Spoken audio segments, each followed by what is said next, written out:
ba? Hello, Rara. My name is... Ako birthday wish ni Rara no, nasa tanan. Magdako sa Rara na madukon sa Ginoo, especially po na madukon po sa dinikanan no, na magdako siya nga nakananay magandang asal, kaya makatunan yun.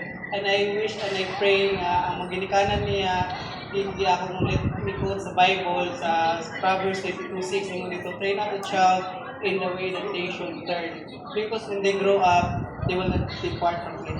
So sa mga ginikanan, inyo yung i-mold ang bata, i-shape the person that God wants her to be. Na yung tuduan sa mapanggidong kabahin, tuduan sa mayong ng mayong bukod ba, dili magnalita, o tagayan sa kanang valued ng better future. I pray nga tagaan pag good health kanunay si Rara and kanang gagpiri pagkadako niya. Many more birthdays to come. So God bless you, Rara. Happy birthday! Ay, napakasweet naman dito.